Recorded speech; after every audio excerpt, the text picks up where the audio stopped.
Bonjour, je suis Aurélie. Je vis avec une maladie chronique, une rectocolite hémorragique, qui est une maladie inflammatoire de l'intestin, et je fais des petits témoignages sur un certain nombre de sujets. Alors, quel est le sujet du jour?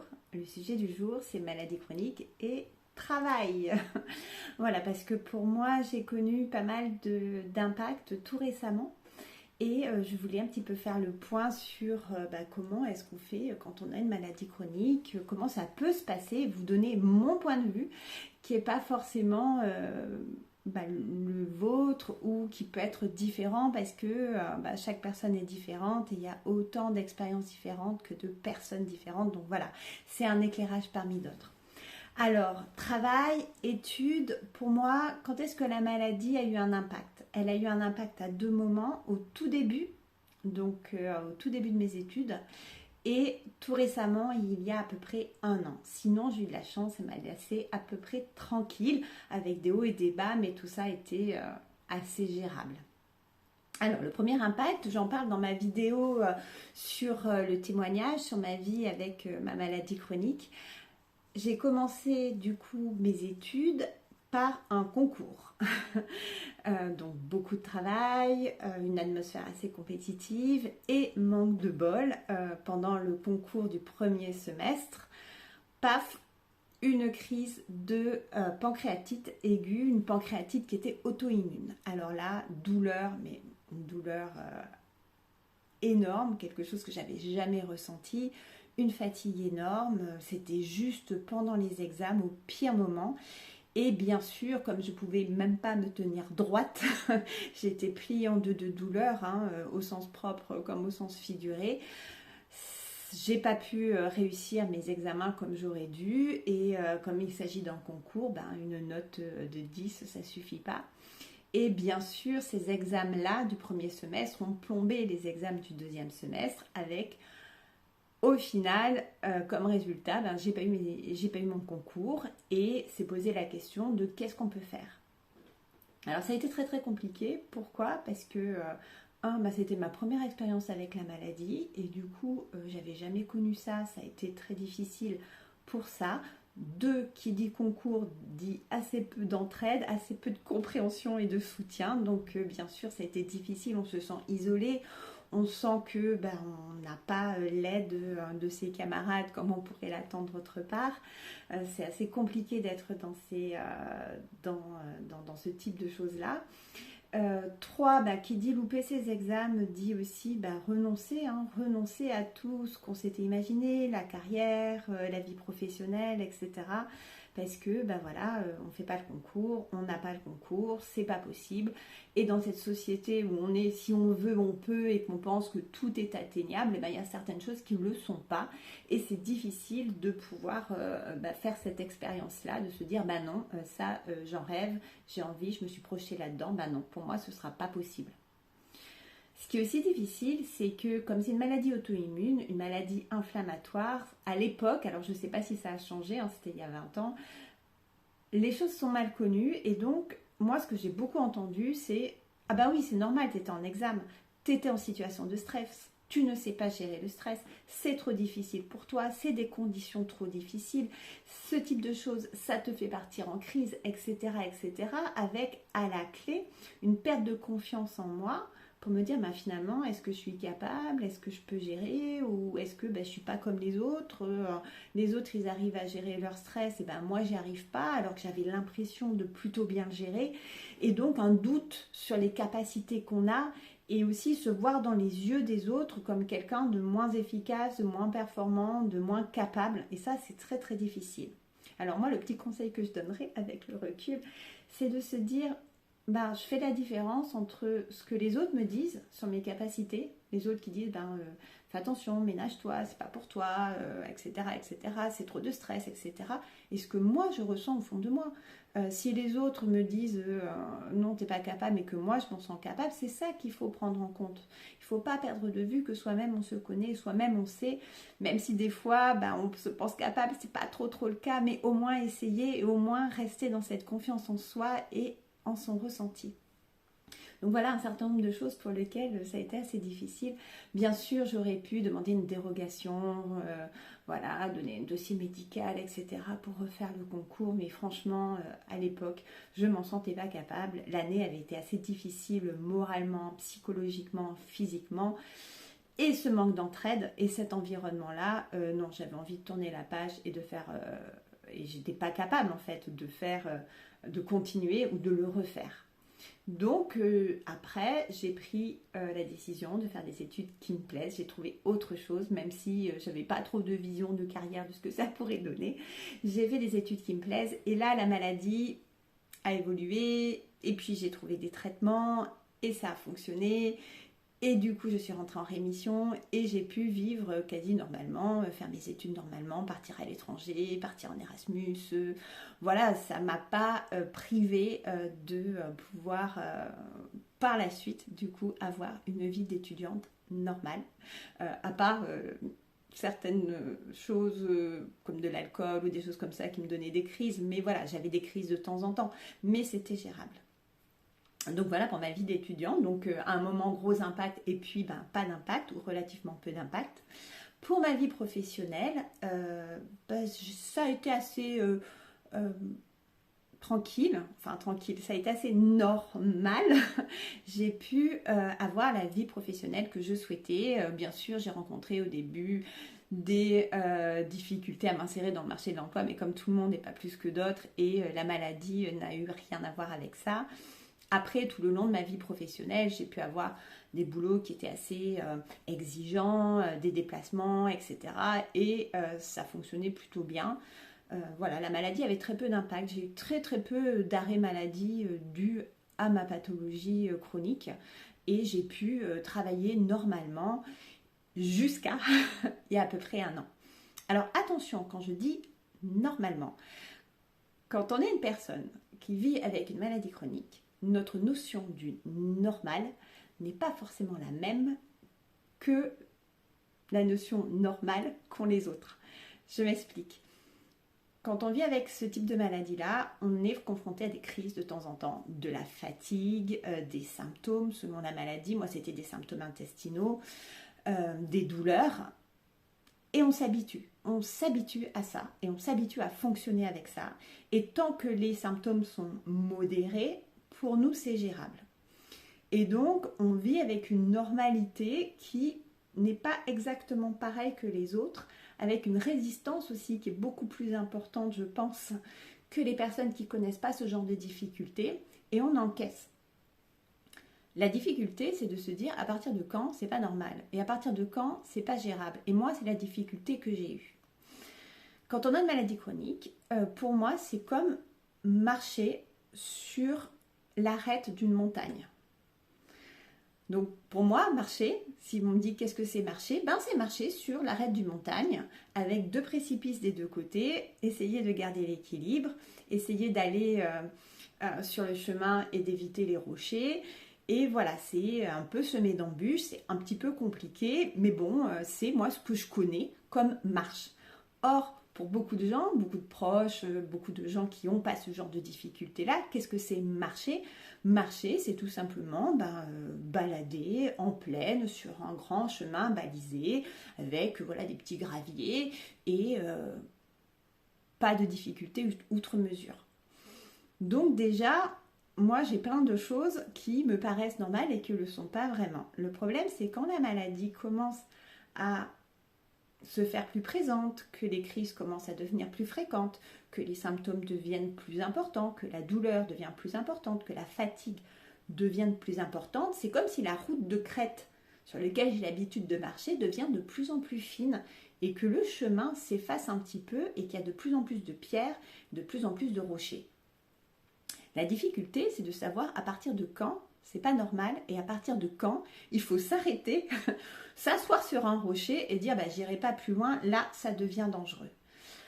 Parce que moi, j'ai un petit peu continué à marcher sur la route de crête alors que j'aurais pas dû, parce que pour moi c'était normal. Les choses se sont fait tellement petit à petit en fait, il y a 1 an et demi, juste avant que j'ai ma crise, que je considérais comme normales, des choses qui l'étaient pas et qui l'étaient de moins en moins, jusqu'à me retrouver dans des situations qui étaient franchement difficiles.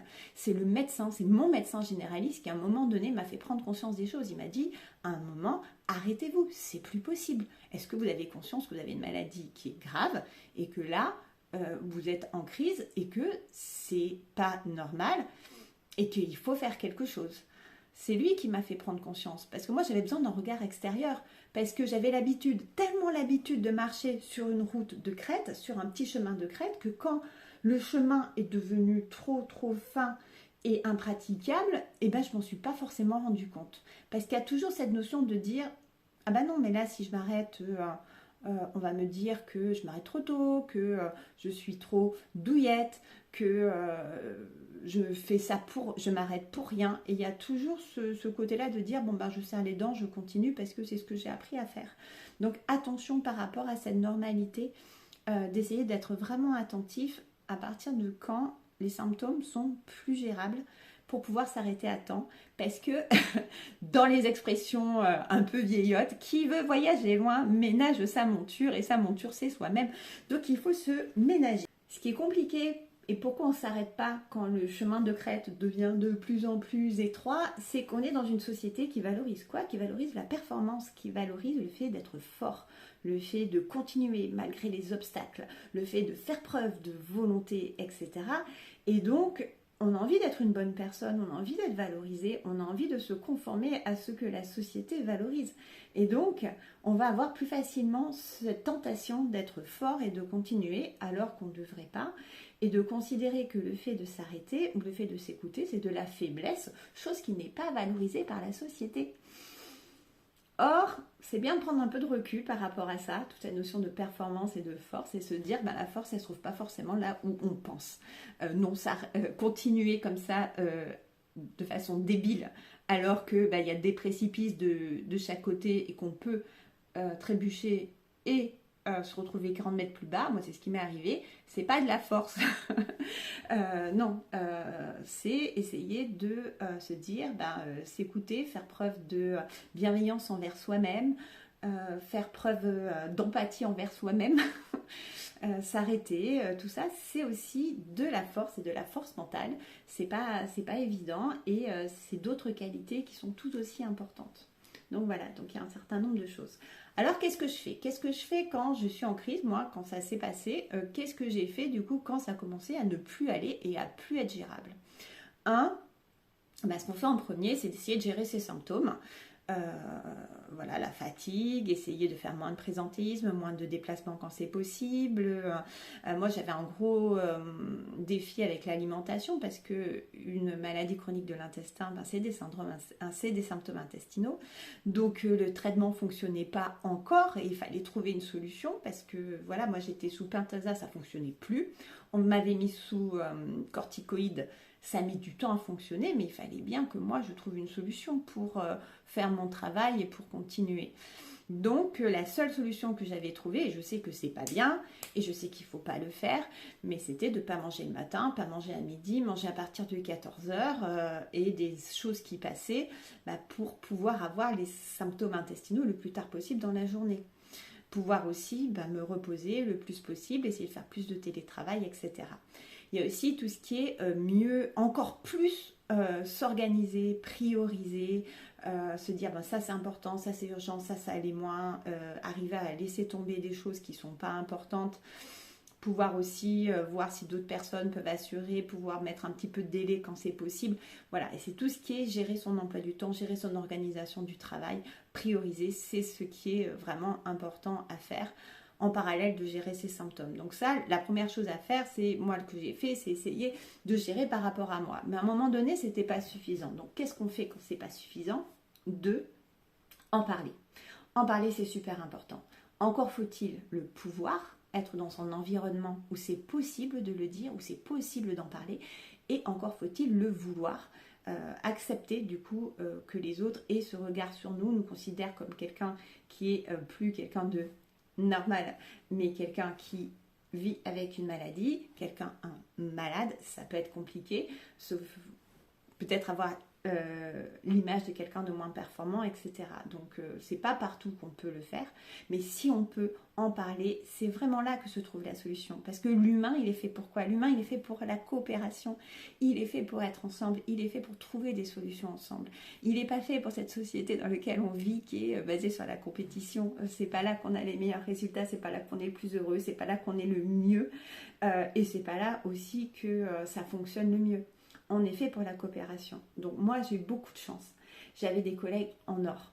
Une équipe super avec des gens aussi bien humainement qu'au niveau des compétences étaient hyper riches en fait.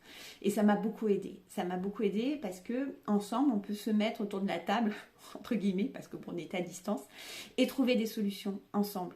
Une équipe, elle est capable d'innover, elle est capable de trouver des solutions, elle est capable de se dépasser, elle est capable d'être créative. Et là-dedans, on trouve aussi plein de choses super intéressantes. Et donc, voilà, on a trouvé des solutions où moi, je pouvais donner certaines tâches à certains collègues, reprendre certaines tâches qui demandaient d'être moins sur le terrain et plus en arrière-plan, et essayer de trouver une organisation avec les collègues qui fasse qu'en tant qu'équipe, on puisse fonctionner et trouver des solutions le temps que la crise se gère.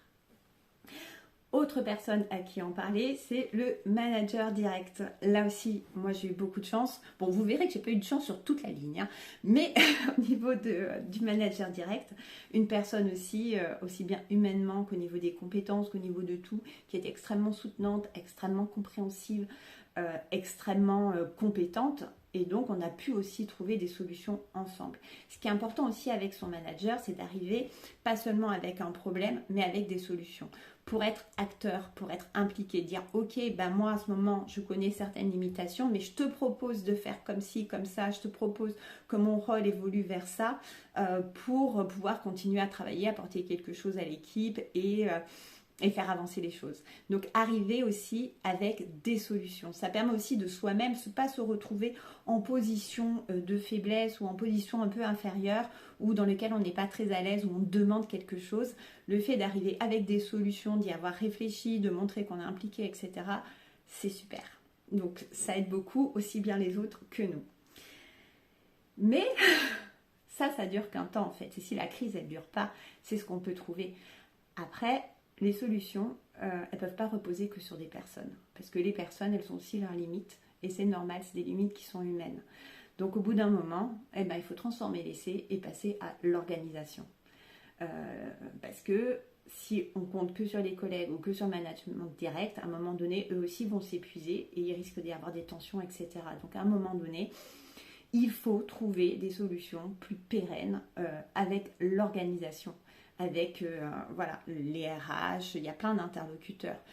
Il y a la médecine du travail, pour trouver des aménagements au niveau des horaires, au niveau du poste, au niveau des tâches qu'on peut faire, au niveau des déplacements. Donc voilà, trouver un certain nombre d'arrangements au niveau organisationnel, des changements qui puissent être réfléchis, qui puissent tenir dans le temps, qui puissent bénéficier à tout le monde. Donc voilà, avoir cette discussion-là au niveau organisationnel. C'est là où moi j'ai eu moins de bol. Avec le médecin du travail, ça a été compliqué. Elle n'a pas du tout compris ma situation, ni le fait que j'ai cette maladie chronique sous forme de crise. Elle n'a pas du tout été aidante, mais je sais qu'il y a des médecins du travail qui sont très bien en fait. C'est des personnes aussi, donc il y en a qui sont bien, il y en a qui sont moins bien. Ça peut être un interlocuteur intéressant. L'assistante sociale peut être un interlocuteur intéressant. Les RH peuvent proposer des choses. Voilà, mais ça doit être soutenu par l'organisation. Et ça, c'est super important. Petit ajout sur tout ce qui est organisationnel, trouver des solutions au niveau de l'organisation dans laquelle vous travaillez, ça suppose aussi que l'organisation dans laquelle vous êtes soit bienveillante et un management qui repose sur la confiance et sur la reconnaissance de vos capacités, la reconnaissance de la valeur des personnes, de la valeur de leur travail, même si à un moment il y a des limitations. Et ça, on ne le trouve pas tout le temps. On peut se trouver dans une organisation où, au lieu de fonctionner sur un a priori de confiance, on est sur un a priori de défiance.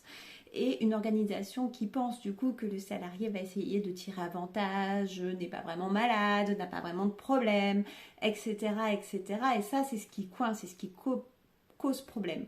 Vous pouvez être dans ce type d'organisation-là et vous vous en rendez compte à ce moment-là de façon beaucoup plus aiguë.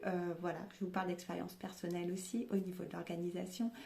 Et est-ce que vous avez envie de continuer à travailler dans ce type d'organisation? C'est aussi la question à vous poser. Des fois, on n'a pas le choix, mais des fois, on peut se préparer du coup aussi à changer pour trouver quelque chose qui soit plus aligné avec ses valeurs et dans lequel on puisse être apprécié notre travail et la qualité de notre travail, indépendamment de certaines limitations, puisse être apprécié et valorisé. Et donc voilà au niveau des solutions qu'on peut trouver. S'arrêter au bon moment, comme je disais, être capable de dire qu'à certains moments je m'arrête. Pourquoi? Pour mieux rebondir après. Parce que si on tarde trop à s'arrêter, à un moment donné on s'arrête après longtemps, parce que ça met beaucoup plus longtemps d'aller mieux. Et profiter aussi de ce moment de crise ou ce moment d'arrêt, si on s'arrête, pour pouvoir faire un pas de côté, pour pouvoir réfléchir, pour pouvoir prendre du recul et se dire, bon voilà, la situation elle est comme ça, pour moi c'est compliqué, comment je trouve un nouvel équilibre? Vers quoi je veux aller, que ce soit à l'intérieur de mon organisation ou à l'extérieur, et se poser les bonnes questions. Quelles sont mes priorités? Qu'est-ce que je peux faire? Dans quoi je me sens bien? Est-ce que du coup c'est de façon temporaire ou est-ce que ça va un petit peu durer? Voilà, se poser toutes ces questions-là, voir aussi avec son équipe médicale pour avoir un petit peu de visibilité, mais c'est essayer de pouvoir se reprojeter sur d'autres équilibres et bien sûr peut-être envisager une formation, etc. Comme disait, j'avais vu quelque chose de Véronique Gallo, je crois qu'elle s'appelle, qui est une humoriste, et qui disait sur un post, sur un Reels, sur la ménopause, qu'on a toujours en mémoire notre corps d'il y a 15 ans, même si on en a 45, et que des fois, c'est un petit peu compliqué. Et c'est un petit peu pareil quand on est malade. On a toujours en mémoire, et on pense toujours qu'on est notre meilleur nous-mêmes, alors qu'on ne l'est pas forcément. Et elle dit qu'elle a tendance à être un cabri, qu'elle a l'intention d'un cabri, la volonté d'un cabri, la joie du cabri, mais qu'il faut bien l'accepter, c'est plutôt un buffle des montagnes. Et là, c'est à peu près pareil en fait, quand on a une maladie chronique, on veut être un bon cabri. Donc on veut continuer à sauter de rocher en rocher, même si on sent que on n'a pas ce qu'il faut dans les pattes, et qu'on voit le troupeau des cabris partir au loin, et que soi-même on se gasse la gueule une fois sur deux, et on se dit, oh là là, je suis nulle, parce qu'on pense qu'on est un cabri nul. Alors oui, peut-être qu'en tant que cabri ça ne le fait pas, mais on sera peut-être un très bon buffle des montagnes. Et oui, le buffle des montagnes, c'est moins sexy, c'est peut-être pas ce qu'on avait envie, c'est peut-être pas l'image qu'on a de soi, mais il y a peut-être du bon sur le buffle des montagnes. On peut du coup apprendre des choses en étant un buffle des montagnes, on peut développer d'autres compétences, on peut déjà mieux se sentir parce qu'on est dans un environnement où on est un bon buffle des montagnes, on marche paisiblement, etc. Et trouver de quoi rebondir. Parce qu'il faut se dire aussi que dans ce type de maladie-là, les choses, elles ne durent pas pour tout le temps. Moi, j'ai eu des grandes périodes de rémission, j'ai eu des grandes périodes où beaucoup de choses étaient possibles. Donc dites-vous aussi, si vous êtes tout jeune, que c'est pas parce que vous êtes en crise et c'est pas parce que vous avez des limitations en ce moment, c'est pas parce qu'en ce moment vous devez être dans un troupeau de buffles des montagnes que vous serez toujours un buffle des montagnes. Non, peut-être que dans 1 an, 2 ans, vous pourrez être un cabri à nouveau, ou pourrait être un lynx ou un oiseau, ou ce que vous voulez, mais les choses durent pas forcément tout le temps, et on va développer des capacités de buffle des montagnes, des compétences de buffle des montagnes qui pourront nous aider à être plus tard un meilleur cabri, un meilleur lynx, un meilleur oiseau. Mais voilà, il y a plein de choses qui sont possibles. Et dernière chose aussi, préparer la suite. Parce que on a de la chance en France d'avoir un certain nombre d'aides ou de dispositifs. Il y a la RQTH, la reconnaissance qualité de travailleurs handicapés, qu'on peut faire pour préparer la suite. Ça donne un certain nombre d'avantages. Alors on sait que ça existe, mais on ne le fait pas toujours. Moi, c'est ce que je vais faire là, parce que je quitte mon travail, parce que c'est pas possible et il n'y a pas de solutions qui sont possibles au niveau de l'organisation. Donc malheureusement, je dois quitter mon travail. Et c'est quelque chose que je vais faire. Et je ferai une vidéo du coup sur tout ce qui est RQTH, sur ce qu'on peut avoir, etc. En tout cas, voilà une petite vision de comment ça peut être et quels défis on peut rencontrer. J'espère que ça vous a été utile. Je vous souhaite une très bonne journée ou une très bonne soirée ou quoi que ce soit. Si vous avez aimé, le pouce, le commentaire, si vous voulez. En tout cas, exprimez-vous si c'est votre souhait. Je vous dis à très très bientôt. Au revoir.